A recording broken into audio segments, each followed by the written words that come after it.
ជំរាបសួរលោកគ្រូនិងមិត្តភ័ក្តិរួមថ្នាក់ទាំងអស់គ្នាថ្ងៃនេះខ្ញុំតំណាងឲ្យក្រុមទី2ឡើងមកបកស្រាយអំពី Project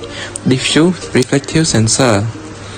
ជាបន្ទាប់យើងមានមាតិកាចំនួន5ធំៗគឺគោលបំណង accessory ការដំឡើងដំណើរការយកពី sensor និងកន្លែងប្រើប្រាស់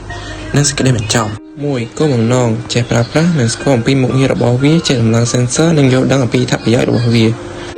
2 accessory យើងមានដូចជាវិឆេភ្លើងទូនវីសម្រាប់ភ្ជាប់ sensor ទៅនឹង terminal ចំណែកឯចំណុចទី3គឺការដំឡើងនិងដំណើរការដំឡើងគឺយើងមាន control board ហើយក្នុង control board នោះមានដូច disjunction power supply terminal relay និង line output VI sensor diffuse reflective sensor មានកូដ E3C និង D61 ចំពោះ sensor នេះដែរគឺវាមាន emitter និង receiver នៅជាមួយគ្នាដោយដែលយើងដឹងហើយថា emitter ជាអ្នកបញ្ចេញពន្លឺនិង receiver ជាអ្នកទទួលពន្លឺចំពោះដំណើរការវិញកាលណា emitter ចេះពន្លឺទៅ target នឹងបញ្ចេញពន្លឺទៅ receiver ជាបន្តយើងមកមើលការតេស្តសាកល្បងចំពោះការតេស្តនេះយើងត្រូវមាន board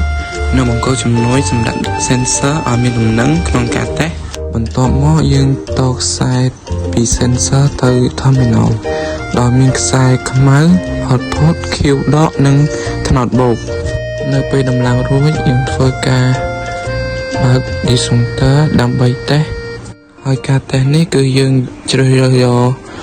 object ជាច្រើនដូចជា object ពណ៌ខ្មៅនិង object ពណ៌សនិង object ដែលមានលក្ខណៈដូច MSR ចំពោះ object ដែលមានផ្ទៃពណ៌ខ្មៅគឺ sensor អាចចាប់បានត្រឹមតែ4ទៅ5 cm តែប៉ុណ្ណោះហើយឯ object ដែលមានផ្ទៃពណ៌សគឺ sensor អាចចាប់បានពី10ទៅ15 cm ចំពោះ object ដែលមានលក្ខណៈដូចទៅនឹង MSR sensor អាចចាប់បានចម្ងាយពី30ទៅ40 cm មូលហេតុដែលធ្វើឲ្យ sensor ចាប់បានប្រវែងឆ្ងាយពីព្រោះ MSR គឺជាកញ្ចក់ដែលមានលក្ខណៈដូចនឹងសំបុកឃ្មុំ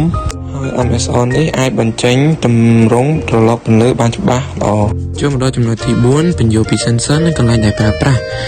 គេភាគច្រើនប្រើនៅឧស្សាហកម្មផលិតកម្មប្រព័ន្ធដឹកជញ្ជូនវិស័យថែទាំសុវត្ថិភាពនិងវិស័យសេវាសាធារណៈ5សេចក្តីបញ្ចប់ក្រុមយើងខ្ញុំសូមអរគុណលោកគ្រូនិងមិត្តភ័ក្តិទាំងអស់គ្នាដែលបានចំណាយពេលវេលាដ៏មានតម្លៃក្នុងការទស្សនា